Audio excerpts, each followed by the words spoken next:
చూస్తున్నారు కదా ఈ రోబోని ఎంత యాక్టివ్‌గా ఉంది. అసలు వాళ్ళు కొట్టే ఆ డంబురులు ఏవైతే ఉన్నాయో దానికి తగిన విధంగా స్టెప్స్ ఏస్తూ ముందుకి, వెనక్కి మూవ్‌మెంట్ అసలు ఎంత యాక్టివ్‌గా ఉన్నాయో, ఎంత ఎనర్జిటిక్‌గా ఉన్నాయో.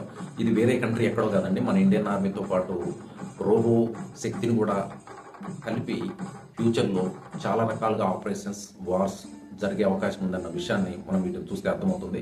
ఈ 1962 వార్ ముఖ్యంగా మనం ఓడిపోవడానికి ముఖ్య కారణం ఏంటంటే, ఇది చైనాతో ఈ యుద్ధానికి మనం తలపడినప్పుడు అక్కడ వాతావరణ పరిస్థితులకు తగిన విధంగా మన దగ్గర ఆ అడ్మినిస్ట్రేషన్ అనేది లేకపోవడం. రెండోది మనకి ఆ సమయంలో కరెక్ట్ టైంలో ఆమ్యునేషన్ అందించే వ్యవస్థ లేకపోవడం.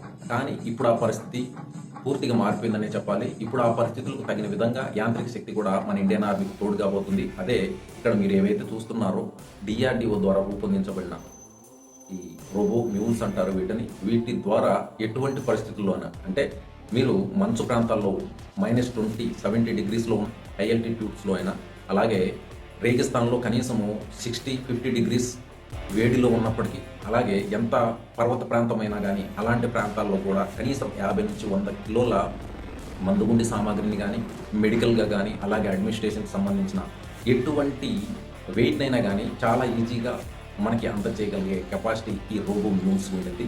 ఇలాంటి ఒక ప్రత్యేకమైన యాంత్రిక శక్తి మన ఇండియన్ ఆర్మీతో మరో అడుగు ముందుకేసిందని మనం చెప్పాలి. మరి మీరేమంటారు ఈ రోబో మ్యూల్స్ని చూసిన తర్వాత? నాకైతే చాలా సంతోషంగా ఉంది. ఫ్యూచర్లో ఎలాంటి అపాయకరమైన పరిస్థితులనైనా ఎదుర్కోవడానికి మన రోబో జవాన్స్ కూడా రెడీ అయ్యారంటే చాలా అద్భుతమైన విజయాల్ని మనం చూడబోతున్నాం అనిపిస్తుంది నాకు. ఇదండి వీడియో. మరో వీడియోలో మళ్ళీ కలుద్దాం. Thank you for watching this video. జై హింద్.